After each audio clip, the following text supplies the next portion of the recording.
Register, and I think John Register has done that. And I think I believe he's going to share that with you today. He's going to share what he's been through and how it translates into helping others. John and I had a conversation last night just about, you know, what it is to help people, motivate people, and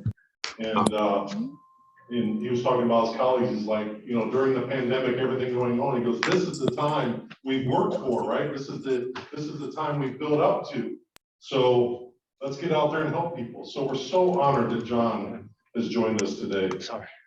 John Register failed to clear a hurdle as he trained for the Olympic Games, and a move that led to a tragic accident and altered his life forever. He shifted his focus and embraced a new normal mindset. Decorated Persian Gulf Combat U.S. Army veteran, world champion, became a two-time Paralympic Games silver medalist, professional speaker, and global influencer.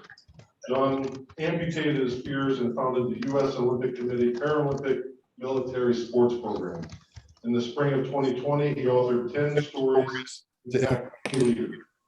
Journal your way to leadership success, and works with business leaders to hurdle adversity, amputate fear, and embrace mindset to win medals.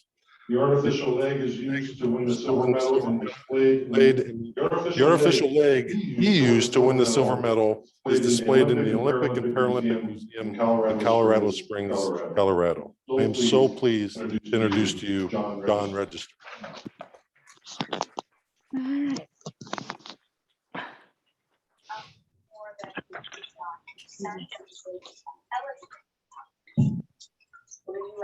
All right, thanks, Pete. I'm going to take this off. Like he said, at least I got pants on this morning.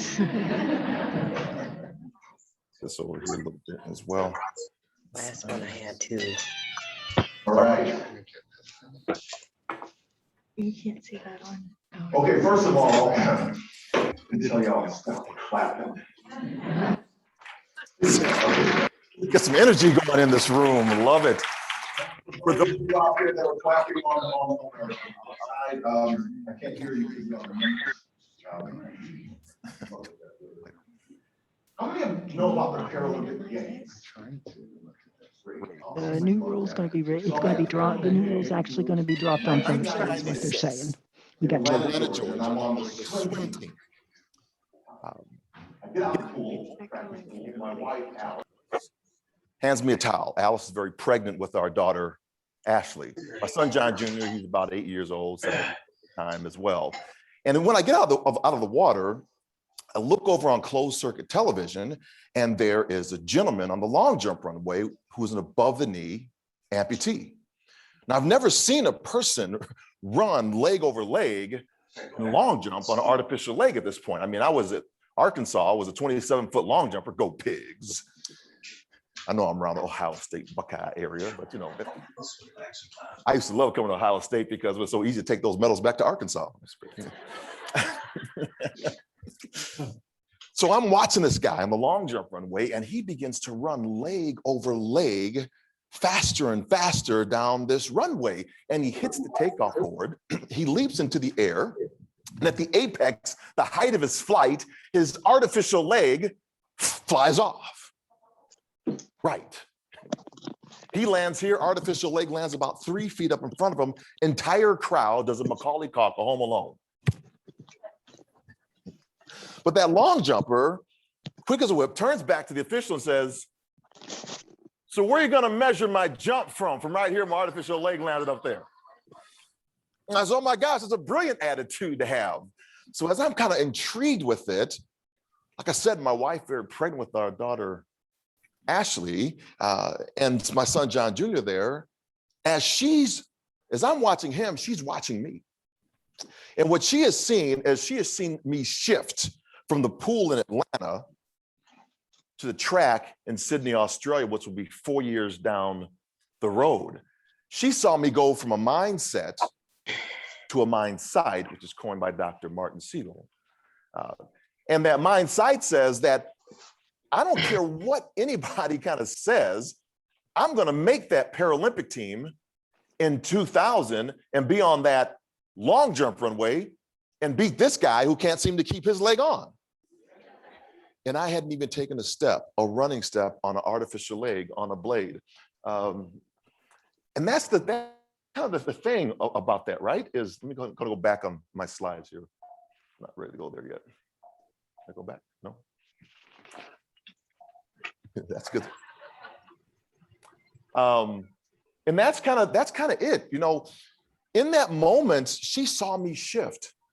And I think what's happened with all of us in this environment is we had to make these shifts, these incredible shifts. And can we, like Dr. Siegel says, go from a mindset of where we are to a mindsight and cause those things that are out in our future, out in our existence, out of a hope that's there, that no one can tell us what's going on right now. We know exactly where we're going, and we know how we might not know how the pathway to get there, but that's where we're going. That's how we're going to make it happen. I was writing some notes down when the director was up here. And one of this is, you know, think about how the virus has taken some of our independence. And the work that we do, I kind of forecasted onto it, is this how some of our customers feel all the time? We all want our dependence or our independence. And the more we can give that, we think that's a good thing. But how many of us are waned in our independence, have being lost? And we have to do things that are certain mandated upon us, and we begin to lose oxygen out of our environment. So today, what we're going to talk about is how do we keep that? How do we keep that fire and push forward into the existence that we know we can have, of what brought us into opera in the first place, of how we're helping. I'm trying to wait on a call to come back in from Maria Town, who is the director of the American Association for People with Disabilities. I serve on her board of directors. And we talk about these things all the time and pushing into these spaces to help those live a more productive life. Losing oxygen from our environment. I was down in NASA and I was auditing a class. And at NASA, you know, they have this ginormous pool that's down there.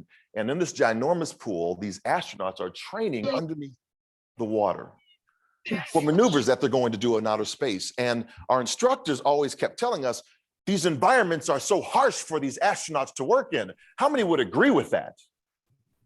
Yeah.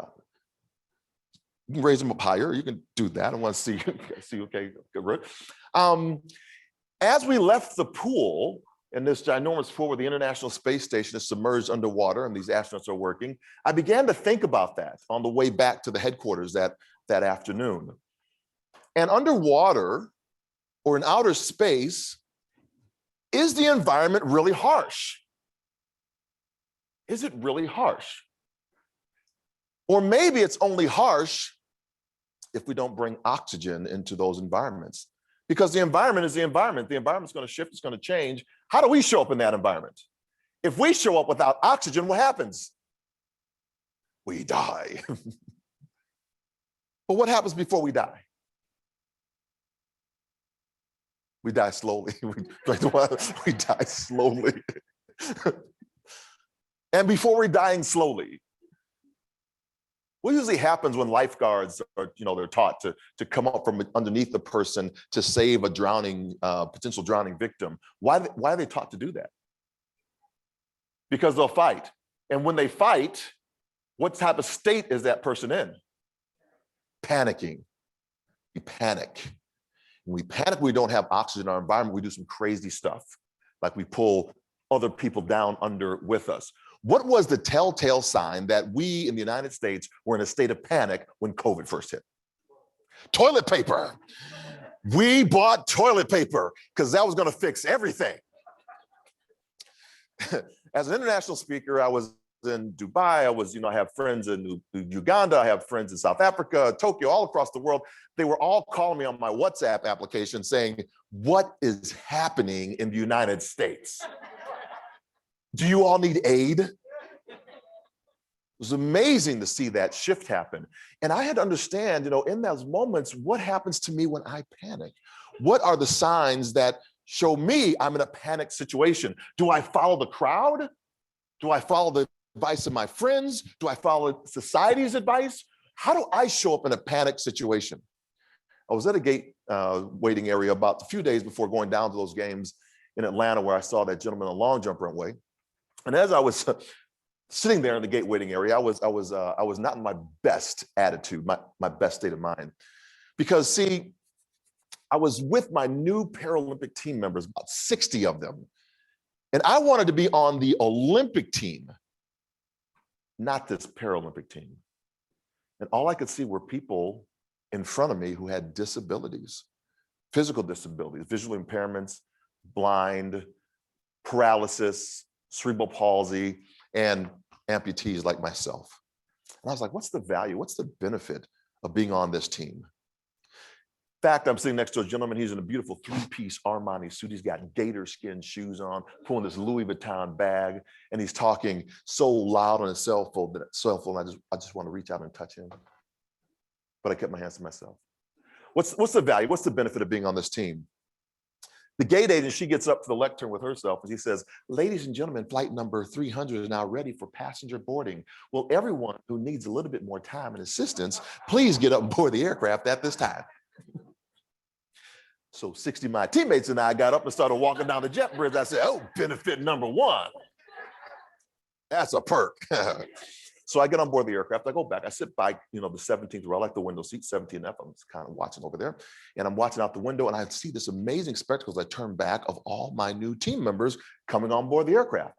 The blind, they're being led on by the person that's in front of them. Those that are in wheelchairs, spinal cord injuries, they're being led on in aisle chairs. Those that have cerebral palsy, they're using the backs of the chairs to kind of get to their seats. Then I see Tree. Now, Tree is on a wheelchair basketball team. Tree is a double-leg bilateral amputee below his knees, but Tree stands about 6 feet 8 inches tall. But I get it. Tree can be a tree at 6'8" or a stump at 4'3", depending upon which legs he picks out of his closet in the morning time. So Tree ducks underneath the exit sign, sits down at seat 7C, pops his artificial legs off, hands them to the flight attendant, who then places those legs up in the overhead bin. But I got it. Benefit number 2. More leg room, right? Y'all are sick, boy. So here I am. How did y'all get that joke that fast? Wow, that's good. That must be opera here. So here I am sitting in 17F. I'm just amazed by this. I see the flight attendant go back to Tree and ask Tree, sir, do you need any more time or attention? Can I help you with anything else? Tree says, no, ma'am, I'm good. Off she walks back through the red curtains to bring all the tabs on board the aircraft. Tabs, anybody want to take a guess at what that is? No? Temporarily able-bodied individuals. Yeah. So she goes off to bring all those folks that are going to be coming on and join the club one day. And when she goes to those red curtains, Tree now being 4'3", he jumps up into a seat, takes his long basketball arms, hoists himself up to the overhead bin, climbs in, lays prone next to those legs, closes the bin door. 17F. I catch eyes with Amy, my swim teammate. Amy puts her head down, twiddles her thumbs, turns beet red like they have done this 1,000 times before. So I'm on the edge of my seat trying to figure out who's going to sit in that 7th row. We got people going to the back of the plane, tabs filing outside the side, exit seats, all these premier seats. And then we have our winner, Mr. Armani suit. Still pulling that Louis Vuitton bag. He's still talking so loud on that cell phone. He stops at the 7th row. He realizes that his attaché will not fit underneath the seat in front of him. So he must go to the overhead bin where our friend Tree has been lying prone for the last 5 minutes. And when he goes to lift that latch, don't get ahead of me, man. He goes to, boom, out Tree pops, jump just like you did, man. Armani is a Carl Lewis long jump from the 7th row all the way back to the 17th row where I'm at. He slips on those gators. I catch eyes back with Amy. Amy says, oh, that's a pretty good job. Last guy made the row number 10. That's a new world record. So as I'm dying, laughing, cracking up, can't believe what I just saw, Armani gets all this stuff, walks back up to the seventh row where, no joke, Tree has his hand on his chin, his little nub leg things are crossed, and he says, "I'm sorry, sir, but this overhead bin space has been filled." So I cannot believe what I have just seen. I am cracking up hard, never have seen anything like this before in my life. And then as I'm kind of wiping the tear away from my eye because I'm laughing so hard, I remembered how I was showing up just 15 minutes earlier when I was out in the gate waiting area, wanting to be on the Olympic team and not this Paralympic team. It looked like I was going to have a lot more fun on the Paralympic team than I ever was going to have on the Olympic team. And that was really the third lesson I was learning, because Tree was showing up as his full, authentic self, despite how I was showing up for him. How do we show up for individuals? And this is not Tree, this is actually Regis Woods on our team here. But I figured out that mindset really is the oxygen needed to survive our environments. Tree had all of his oxygen with him. He could show up as his full, authentic self while my oxygen was waning and I was in a panicked situation. We can tell the panic by how we engage with ourselves, our families, and other people that are around us. What we listen to, what we allow in to cause us not to do the research and go deep into who we are. I challenge everything that comes at me during times of panic. I think it's a thing that happens with Olympic and Paralympic athletes and those that compete at the highest level. We question everything, not so that that we're pushing it away, but we're trying to refine to get better. Every day is a way that we can actually operate to get better. Matt Stutzman is what we call the armless archer. He lives in Iowa, and Matt Stutzman owns the world record for the longest archery shot on target, Guinness Book of World Record, at over 400 meters, hits the center tin ring. And when I asked Matt, I said, "Matt, how do you shoot archery with your feet?" Matt says, "Well, of course, John, everybody knows the best archers shoot with their feet because he's the best archer." So that's the thing of how we can shift our focus and our mindset around where we can actually go.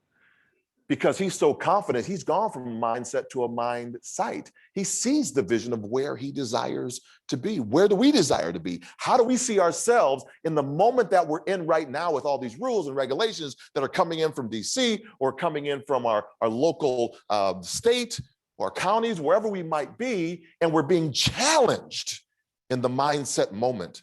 How do we take that and move it to a mind sight? Because we got in this work to create independence for others. How do we move that? How do we get back to that core that Pete was talking about, the foundation again? Let's kind of put this into perspective. Dr. Peter Harbaugh says that attention is the currency of performance. How do we push that? Where's our attention focused to bring our oxygen back into our environment, to celebrate who we are and how we show up and how we support a community that needs to be supported?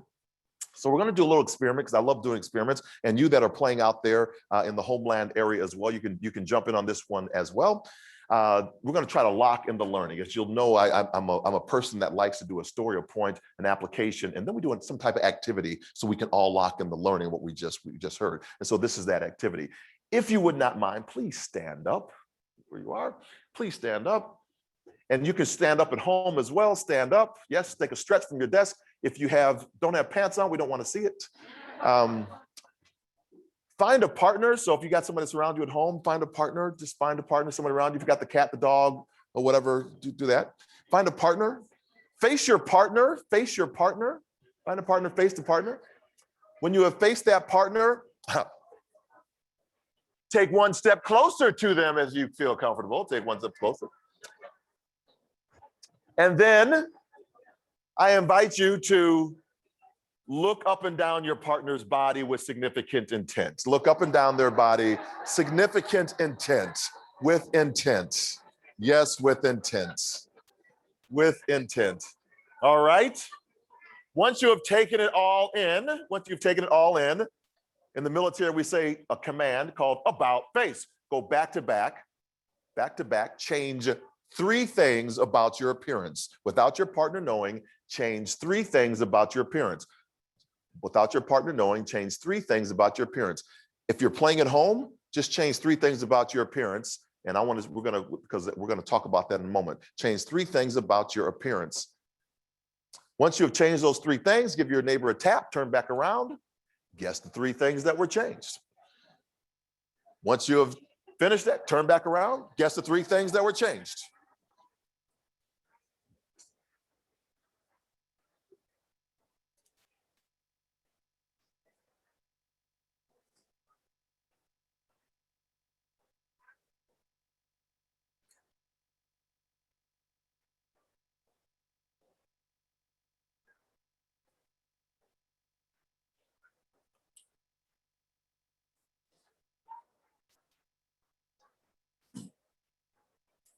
When you have finished that, when you have finished, you may take your seats.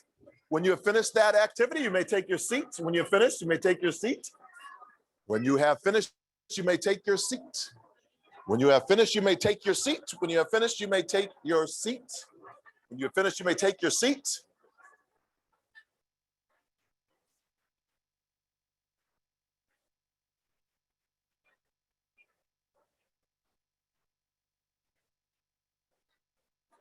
Okay.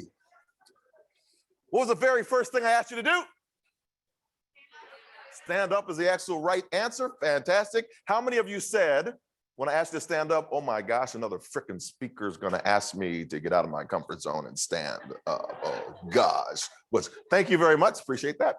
Why do we resist that? And we kind of go, oh, why do we have that feeling? We don't want people looking at us. So you really got comfortable on the next part of the activity, that's for sure. We don't want people looking at us. What else? Why is another reason? We don't want to be told what to do. Yes, don't want to be told what to do. Somebody said in the back, what'd you say? Hungover. Yes, because this is Ohio.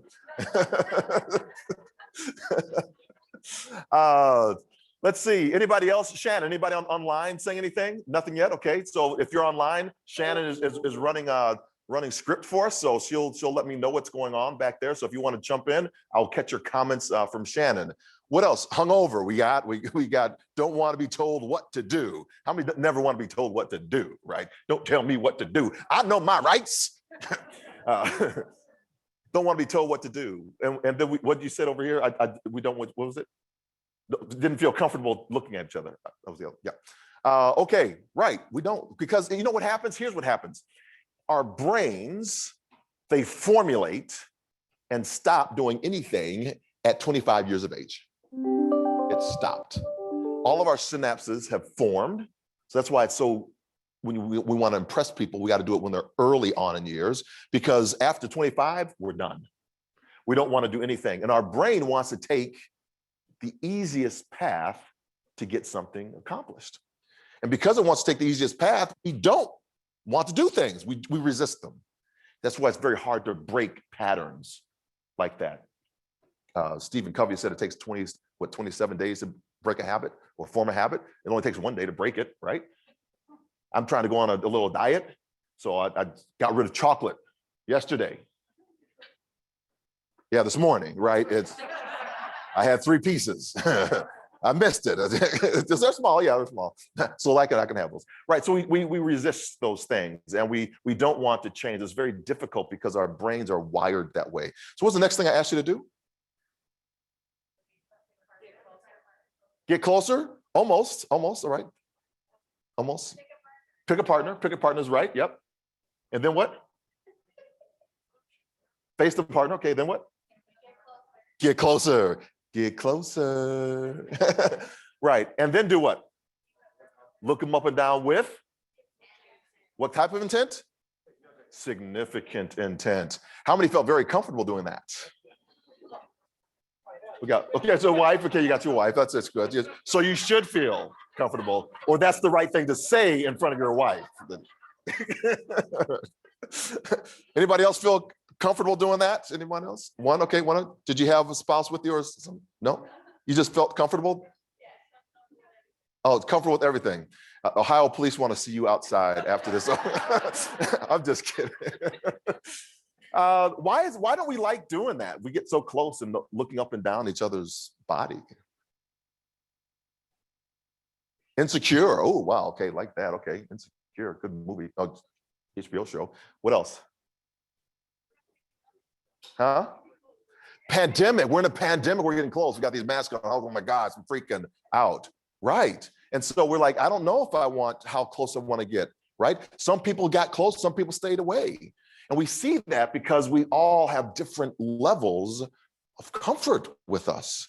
So can we use that in our business model, our business case, to know that people have different ways of looking at it? We look at the pandemic, right? In the state of Colorado, where I come from, we just found out, the news just came out, that African Americans and Hispanics were 7 times higher to die of coronavirus than white Caucasians were. So there's a different level of experience that's just happened there that's affected a different community. So I might not be as comfortable going closer because my community is 7 times more likely to pass away from it. Whereas another community, I don't, just let's go, let's move, right? We have different ways around our country and around our world of looking at it. Remember I told you about the people that were around the world asking me if we need aid because they've been through Ebola. Different levels around. And so as people were saying earlier, can we honor that with each other? To say we're Americans and we're all going to come together, do we actually do it? So that's the other thing. So then we came closer, we got closer and we had those conversations. I asked you to go back to back and change how many things? 3 things. And how many of you, when you changed those 3 things, you took something off? Hands up high, hands up high, hands up high. What do you think that reflects? What do you think that means? I took something off when I was asked to change something. What does that reflect? What does it mean? How does that show up? What do you think? I took something off. Vulnerability. That's interesting. Tell me more about that. I haven't heard that one. Vulnerability.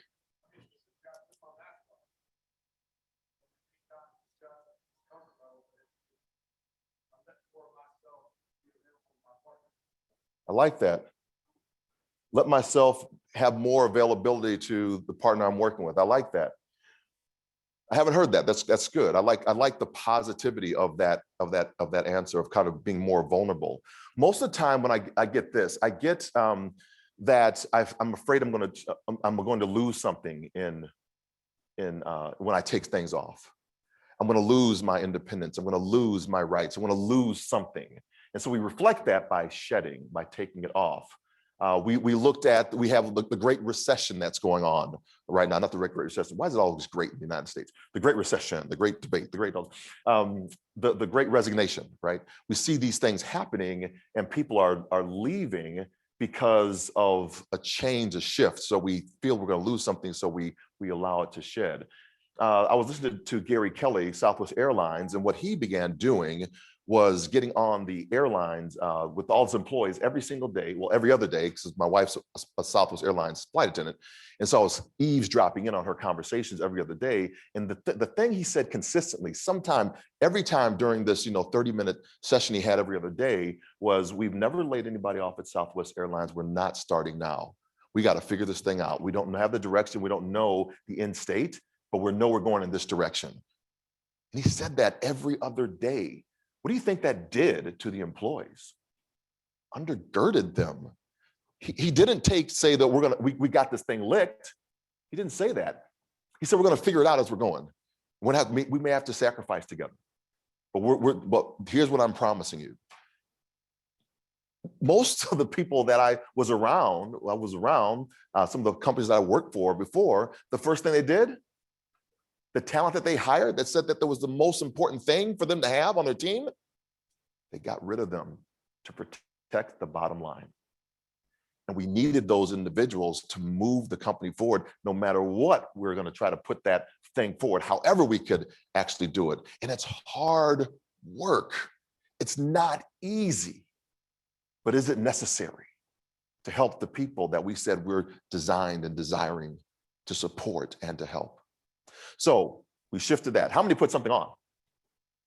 How many put something on during the text? Yes, because you were the one that was drinking last night. I just got to figure out something to put on here. These are the individuals. Oh my gosh, you're going to be my example of greatness today. Okay. When we are in a situation where we are in a panicking, right, and we're shedding things because we're losing oxygen out of our environment, we need to be looking for the ones who are putting things on, because those are the ones that see the opportunities despite the obstacles. They're throwing everything at the wall and being optimistic about what the future might hold from that mindset to a mind, the mindset to a mindset. We're seeing everything that they can garner. They don't know if it's going to work or not, but I'm going to keep on putting things in here so we can actually elevate. And the more the panic, the more we have to make people feel that certain times are coming. Do we ever hear that word? Uncertainty? We're living in uncertain times, right?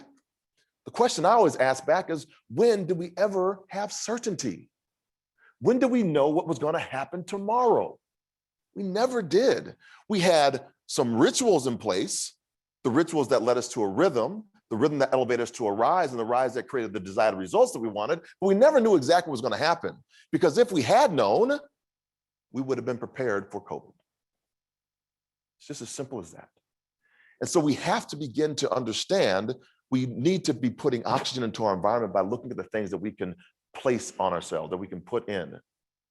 So then I asked you to do what? After you change three things, you turn back around, you guess what's going on. And then I asked you to do what after you guessed everything that was going on with everybody, and you kind of looked at them again and figured out what they were missing. What happened after that? And how so? You put your stuff back on, you sat back down, you put everything right back on. And we went through this entire activity, all this exercise, and nothing changed. We went right back to who we were. And we expect that the leadership that we have and the leadership that's within inside of us, that when we say a mandate or something that comes out, people are just going to respond to it right away and change everything they're going to do. They're going to drop it because you said, let's make it happen. You ever hear a stump speech before from one of our candidates? Do they say something different? Never. It's the same thing over and over and over again. It has to be repeated so other people can repeat it. We have to over communicate it, just like Gary Kelly was doing. Every other day he's saying, we've never left a Southwest Airlines employee be laid off or furloughed. We're not starting today. Over and over again. That's the drumbeat. And that doesn't just encourage them, it encourages us, because we want to make good on that promise. That's what we desire to do. All right. So who now is, oh my gosh, you guys are pushing me. Who's sick and tired of the term the new normal? Anybody? Oh my gosh, register. Yeah, I was tired of people using the term as well, because I've been using it for 20 years. So forget y'all. Can we take something that is common and shift it to our values, shift it, the value for it, so we can elevate on it? Can we take things that people have sifted over and elevate the word? The reason why I believe people were upset or overused this word is because of two ways of how they were using the word, of the phrase, the new normal. The first one was this. It was a past state of reference of something that they could not get back to. I just can't wait till things get back to normal. You ever heard that one? Right. So that's the first way we used it. The second way we use this term is a term of present state that I could do nothing about. Well, I guess this is just our new normal. And in both of those two ways, I challenge. Because when we really look at the words, new actually means no prior point of reference. So if it means no prior point of reference, why are we trying to use old things to put into the new to expect a different result? It's the definition of insanity. We can't do it. And so if we're saying before COVID that, or after COVID, we had to work so hard, how hard were we working before it? Or is this the standard that we now need to say, I can elevate to this standard and make it work because I'm being pressed not to just back up against my check, but I'm being pressed to actually do the work that I've been designed to do. That's how we have to hold ourselves accountable. Not everybody else in this room, me, individually. How do I show up in this moment? How do I bring oxygen into the environment? The second way, in normal, is the everyday typical occurrence of a thought or an action. So it's the rituals, like I said, that put us into a rhythm, that elevate us to a rise, that create those desired results that we're looking for. When Olympic and Paralympic athletes are training, they realize if they're training 4 years from the day, the way they're training today, they've already lost the gold medal. Because they have a mindset that's so strong, they know they need to fail fast in order to get faster than the next person that they're trying to beat in their competition for their competitive advantage. So the new normal then can't be a destination. It can't be a place where we've reached. It's only a plateau by which we are to grow. I was in a gate waiting area in San Francisco. All my stories happen in airports. I'm sitting down. I'm reading a USA Today newspaper. I'm wearing shorts, which has exposed my artificial leg. Off to my left, your right, 2 boys are talking to their mother, their matriarch, about a new discovery they have made. Mommy, look at that man's legs. That man's leg. There goes Robot Man. So I chuckled. But I went back to reading that USA Today newspaper. Then there began to be this interesting thing that happened. There began to be this outer speak conversation that should have remained inner speak conversation about the 2 boys, 5 and 7, who just discovered Robot Man. Everyone in the gate waiting area said, shut those kids up. Bad, impolite to stare. Don't stare at that guy. Bad mom. I was like, wow, that's interesting. But I went back to reading my USA Today newspaper.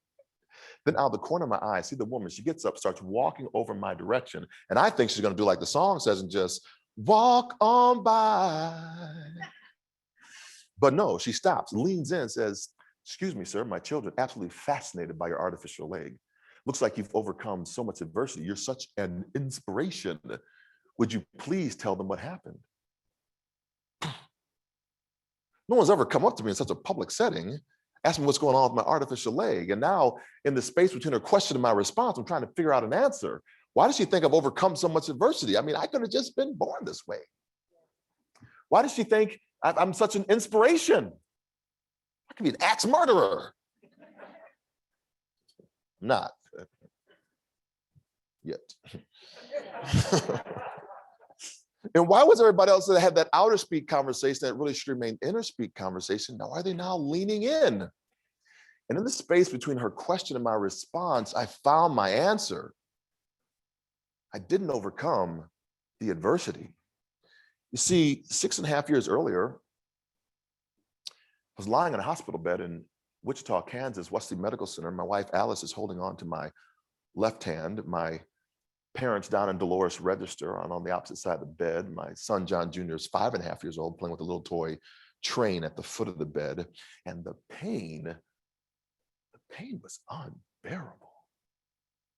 Dr. Randy Mullins, he walks into the room. He's got a white lab coat on. He's got a stethoscope around his neck, clipboard in his hand. He says, Mr. Register, you got a tough choice to make. You can either keep your leg and use a walker or a wheelchair for the rest of your life, or I can amputate your leg and you can use a prosthesis for the rest of your life. Now, what kind of choice is that? See, just 7 days earlier, it's May 17th, 1994. I'm on top of the world on the Army's world-class athlete program track and field team. Combat Army veteran, 4-time track and field All-American, twice been in the Olympic trials. USA Track and Field News has now ranked me number 8 in the country, top 20 in the world, and one to watch to make the 1996 Olympic team. And as I got off the bus that morning, doing a shakeout in Hays, Kansas, just over the 400-meter hurdles, which is one time around the track, over 10 obstacles spaced 35 meters apart. There's a 45-meter run into the first hurdle, a 40-meter run off the last hurdle, the 10th hurdle. I'm approaching every one of these hurdles at the speed of 8.6 meters per second, which equates to what? Is the right answer, fast is the right answer. About 19.5 miles an hour. I'm ambidextrous. I can take the hurdle with either leg. So when my step pattern, as I'm practicing the first 3, I want to do right, right, right to set my race up. So the right leg leading. So that means 21 steps out of the blocks, 13 steps down the subsequent 2 hurdles for my race pattern to be set for the race I have the next day. But the wind's blowing really hard in Hays, Kansas, and I'm having problems with my steps. And I'm getting 21 steps out of the blocks means right leg leads. 22 steps out of the blocks means left leg leads. 13 steps to the second hurdle means right leg leads. 14 steps means the left leg leads. And sometimes in hurdles, as in life, we just want things to stay the same. But the wind's blowing really hard and things are not the same. So I do my one last proverbial pass to try to set it right for my race the next day. I get out of blocks, I get 21 steps to the first hurdle, right leg leads, I'm on. Second hurdle, 13 steps, I'm still on.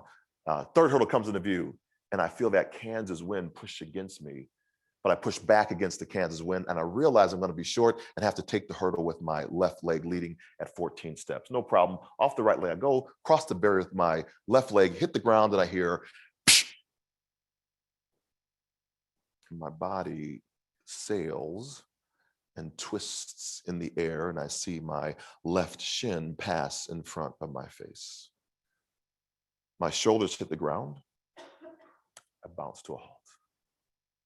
I do a quick once over my body. My shoulder's okay, my waist is okay. When I see my knee, the patella has risen 3 inches up my femur bone with the left leg now canted across my right leg and my foot's touching the black surface of the track in Hays.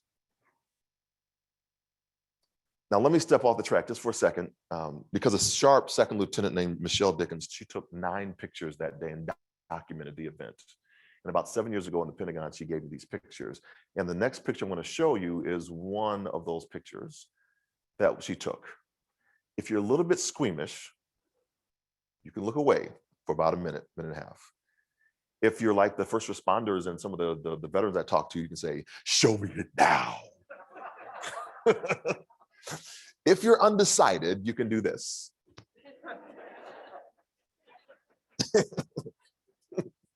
Let me show what's going on in this picture. Okay. On the bottom here, I don't know if I can. Yeah, it's kind of light. Okay. Is my foot, and you'll come up the shin bone and you'll see the dislocation. That's it. Most people think it's an elbow at first. And that's the head of the femur pushing out. My head is down here. My friend Dino has his head on my head. I'm supposed to go to officer candidate school with this gentleman. His name is Ben Curitin. Roz, one of my friends, is holding my hand here. I have no idea whose Bermuda shorts and ashy legs these are right now. Let me step back on the track. The only thing I think about in that moment was just get up. Come on, John, just push yourself. You got this. Push yourself up. You can do it. Push yourself up. Come on, go, get up. Go. Oh, God. 90 minutes later, as my teammates were singing to keep me calm, 90 minutes later, as they were trying to get me this medical attention, 90 minutes later, the ambulance came. I was put in the back and whisked off to Hays Medical Center, where another doctor in a white lab coat took one look at me, one look at my leg and said, Mr. Register, looks like you got a bit of a problem. I'm going to fix that. Later, bore down that crooked leg. Be calm, right? We're going to do this on 3. 1. My leg ballooned up. I passed out, and I don't remember the next 7 days too much. It was too much of a blur. I was medicated, and I don't remember the 17-hour vein graft operation to take a good vein out of this leg to put it into to the artery that was failing. I don't remember, being moved from ward to ward and from the ICU into my room. All I remember was Alice holding on to my left hand, my parents on the opposite side of the bed, John Jr. the foot with that little toy train, Dr. Mullen saying, you got a tough choice to make. It was the pain that spoke first because my male deductive reasoning said, if I just get rid of the leg, I'll get rid of the pain. So I look back at Dr. Mullen and said, I know it has to be amputated. And he goes right into motion. 2 nights later, 11 o'clock at night, I wake up alone in the hospital room with a little clock on the back wall. And I'm in more pain than my male deductive reasoning had reasoned. I just wanted something to knock it out. So I saw a morphine drip button over there, but I was too weak to roll over to press that button. Saw the nurses station outside my door. I thought I'd just call out to them to get some attention, but those tubes that have been down my throat, make the sound too inaudible to get their attention. So there I lay in that bed for the next 8 hours with my dangerous thoughts. Who am I now? What's my identity? Is my wife going to stick around? Is my son still going to see me as his father? Do I still have a job in the military? Can I support my family? My Olympic dreams are over. At 8 o'clock, Dr. Mullen comes back in the room, takes one look at me, sees I've done a 180-degree shift in my countenance, immediately calls for my wife, Alice, who they've told to go home because I'm going to sleep through the night. She's at the local hotel trying to manage me, John Jr., her mother-in-law. She just found out at 7 o'clock that morning that the job that she's working at in West Memphis, Arkansas, as a certified nurse's aide, has just fired her for being gone too long to take care of me. That's leadership. She gets into the room distraught because she wanted to be there by my bedside when I woke up. And it takes them 45 minutes to get me out of that bed, into a wheelchair, wheeled out to an inaccessible playground where I'm parked, forced to kind of watch my wife and my son play on the swings. And I couldn't push myself out of that chair. It was the first time I felt disabled. I lost it, started crying uncontrollably, heaving sobs. And my wife, Alice, she sees me struggling. She comes running over and says, "What is going on, babe?" And I began to articulate to her all of my fears I had the night before. And then she said the words that stopped my downward spiral. "You know what, John? We're going to get through this together.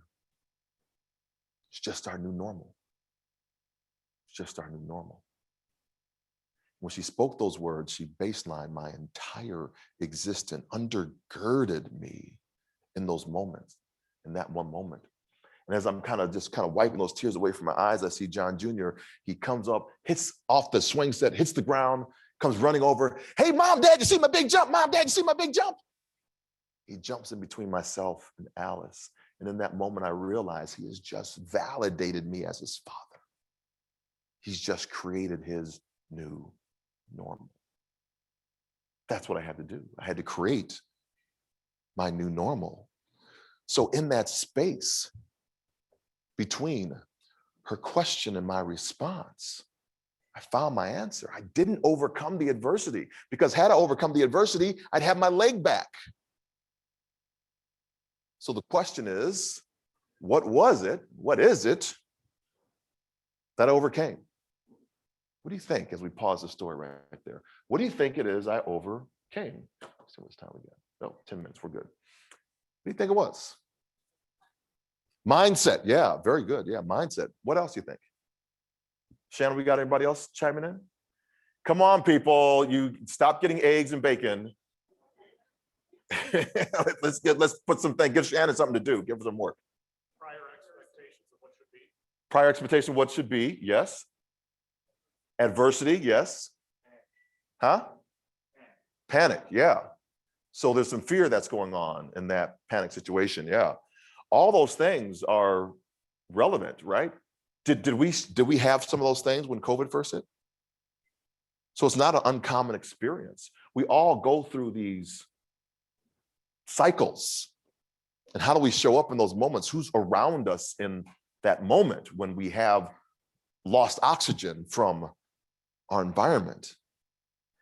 I think there's a lot of fear, what you said, but it's not just fear for fear's sake, right? I think in this moment, I believe, kind of working backwards, because I did a lot of work trying to understand this, and this is this took like years to do. So I want to throw it to you really quickly before we close out.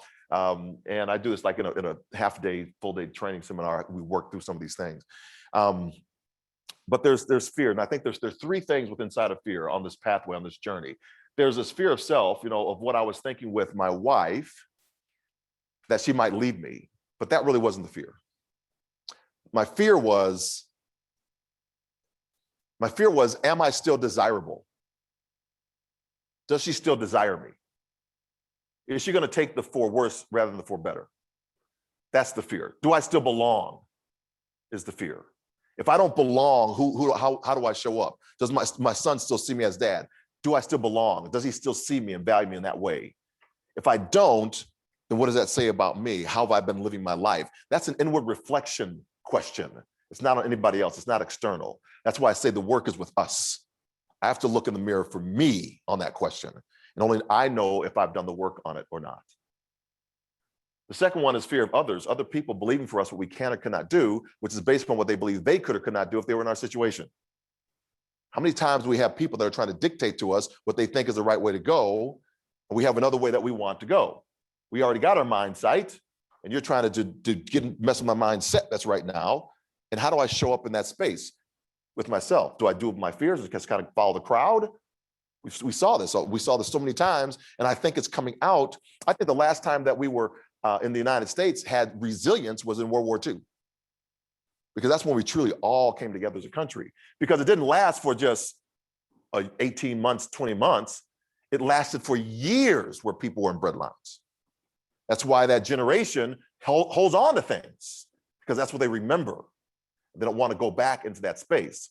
We haven't even been 2 years in this yet, right? We're learning how to be more resilient as not a country, as a world. It's a global impact. That's why I say I think World War II was the last time we had that type of resilience. The third one there is in the societal, of the fears of society. Was when I watched the movie Peter Pan. How many seen Peter Pan, right? Who's the villain in Peter Pan? Captain Hook, because he's got a claw, right? He's got a hook. And he got bit off by who? Who bit his arm off? And what's the crocodile's name? Y'all don't remember. You got to be fantasy again. Go back. TikTok, because he had the clock. Remember, TikTok, the crocodile bit his arm off, and so we look at that. And he's scaring the Lost Boys, and I'm terrified of Captain Hook. But wait a minute, I'm an amputee.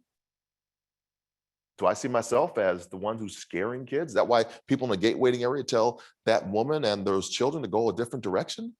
Because I'm dark, mysterious, and scary now? We don't want to be around those individuals. They don't belong. We say this all the time. I work with burn victims from our military. We always say, thank you for your service. But then when they're burned, over 90% of their bodies, do we tell them that they're the nightmare on Elm Street from society? When they're sitting across from their children? Because everybody that we show on television has a disability that's supposed to be the hideous figures that we're supposed to see. And yet we say silent and say nothing about it to Hollywood, right? We're complicit in it as well, because we show up at those movies and Halloween and all those things that we see. And the people that are scaring us are the people that they put in front of us, because they look different and disfigured, so we should fear them. Society, do we believe it? We saw it with the murder of George Floyd, Ahmaud Arbery, Breonna Taylor. We saw it in our political elections. We're seeing it with the Delta variant. We're losing oxygen from our environments.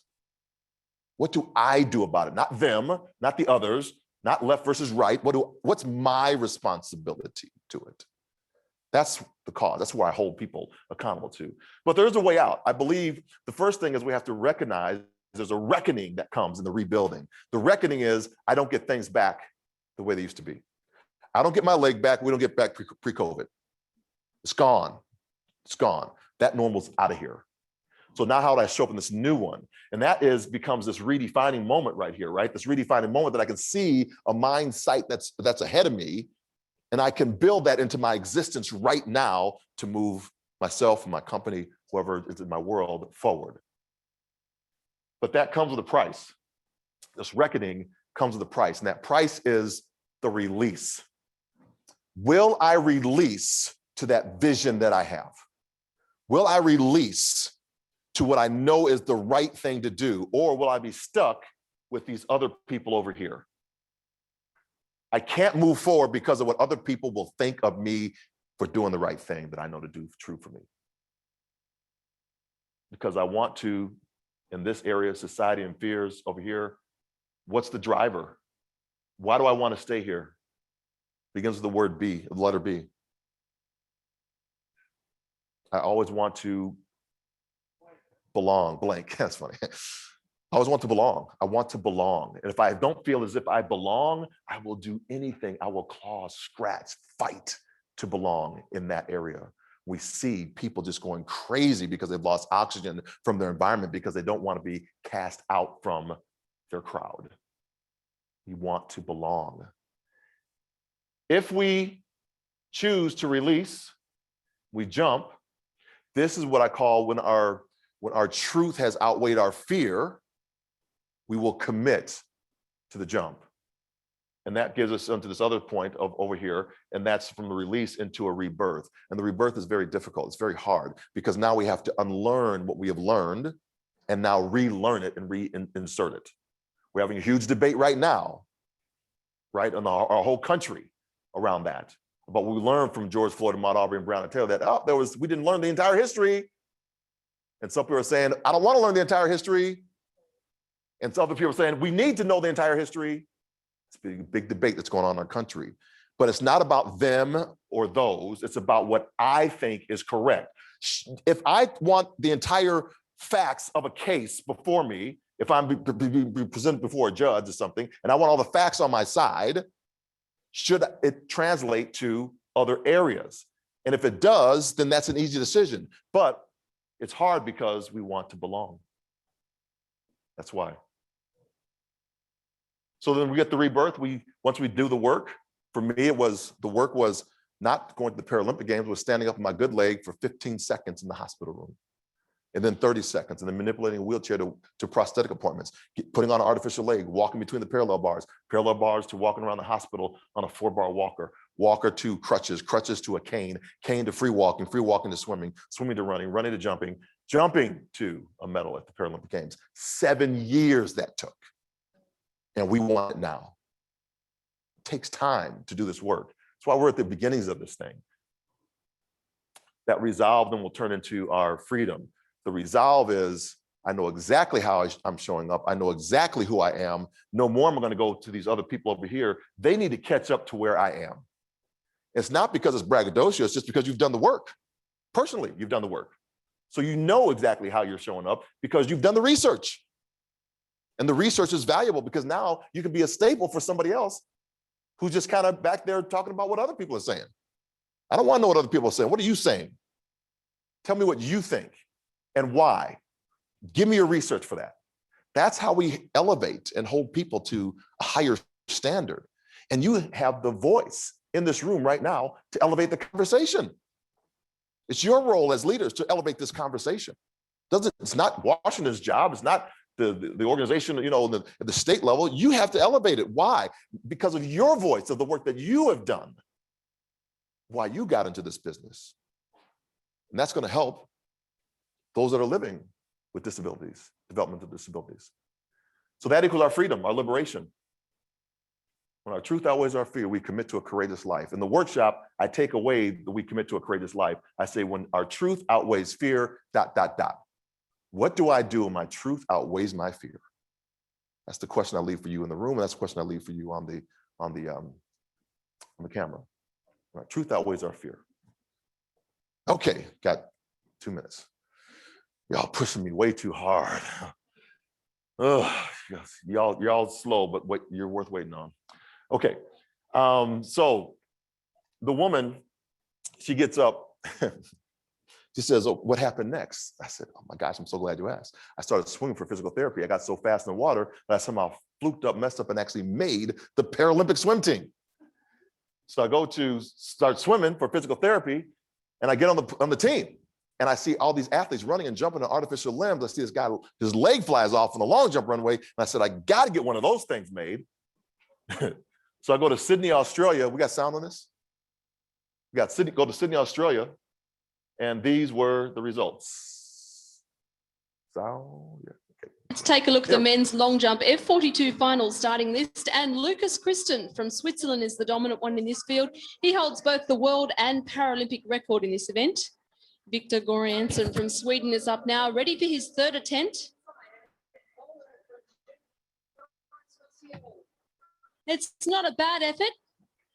He's pretty satisfied with it. 4.89. It's actually a season best for the Swede. Here's the man to beat. He is the world record holder, jumping 5.43 in 98 in Birmingham. Well, he's pleased the crowd. He's happy with that one. And so he should be. He smashed his world mark with 5.57, a new world mark.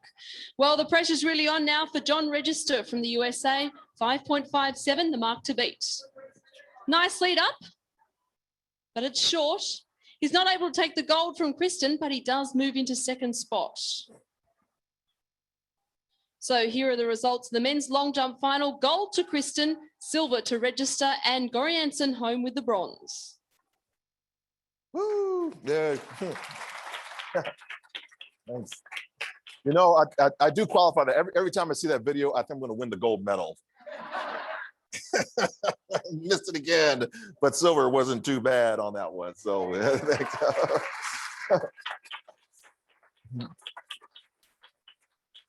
So we'll wrap with this, you know, because there's a woman, she gets off, she's a reporter, and she saw me run in the Southwest Conference right when I'd beaten, came up to Ohio and beat the Buckeyes. That was great. And so she says to me, John, you ran against, actually one of my good friends, Butch Reynolds, actually ran for Ohio State, fantastic gentleman. He says, you know, you ran against Michael Johnson, you jumped against Carl Lewis back in the Southwest Conference. Do you think that with artificial limb technology that you can do the same thing again? I thought about our question for a moment and I said, no. But however, maybe your question should be, if God forbid Carl Lewis or Michael Johnson lost a leg, could they run as fast or jump as far as I do? You know, I'm less likely to grow one back than they are to lose one. They're a tab, right? They're probably there. And that's how we got to think about things, I think. That's the catch up. So I just done the work. You know, I can't go backwards. That normal's gone for me. This is what's new and what's now in my moment. And so we have some of these insights, right? The woman and her two children, they're heroes for me. She's a heroine because she took a risk in front of all those naysayers to come over despite what everyone else was saying, those others in society was saying. And she had a conversation with me to elevate what was important to her in her life, those two children. You know, we can do the same thing. Despite what everybody else is saying, we can elevate the conversation for the constituencies that we work for, those individuals with developmental disabilities. And then I don't see this picture the same way either, right? I see not the leg, but I see the support team I have around me. You know, Dino with his head on my head, Ben, who I'm supposed to go to officer candidate school, he can't look at me, but he's cradling me. I see Tony Sylvester, who saved over 10 lives over in Iraq and Afghanistan as a combat medic. He knows exactly what to do, and he's got his eyes down on me in case I open mine up. And then now we know whose Bermuda shorts these belong to, right? The EMT team that's there to set the leg. I don't know why it took so long. Maybe they had, you know, small town, Hayes, Kansas. Maybe there were 2 other accidents going on, and the one horse ambulance they had, I was next in line for that. I have no idea. But I do know that they came and when they gave me immediate and great attention, you know, for that. So that's that. So the insight, one insight that you learned today, I'd love for you to just write it down, send it to me at john@johnregister.com. Just put insight in the subject line, john@johnregister.com. One insight that you just took away, that you learned, that resonated with you. Think about it over the break that you have in a couple seconds here. And then where are they now? So I just kind of wrap everything up. My wife, Alice, and I have been married for 33 years now. She's been with me, yes. John Jr. on December 1st will be 33 years old. And so that's my son right there, my boy. Ashley, remember Ashley? She was in the belly, right? Well, I had those fears in the hospital. Ashley's here because everything still worked. Okay. And then, you know, stupid. Then we have Ayana, who's John Jr.'s daughter, and that's my heartbeat. Everything moves for her. She calls me right now. You will have to be on pause, right? So we talked about stuff, you know, our oxygen from our environment, how we bring that back. We talked about the new normal, how to embrace that new normal mindset, to shift from our mindset to a mindset. We talked about the journey from our fears to our freedom. And I leave you with this: the next time that you go to board an aircraft and you reach for the overhead bin, just be careful, because you never know what life's overhead bin has in store for you. My name is John Register, saying thank you for your time. Go forth and inspire your world, everybody. Bye for now.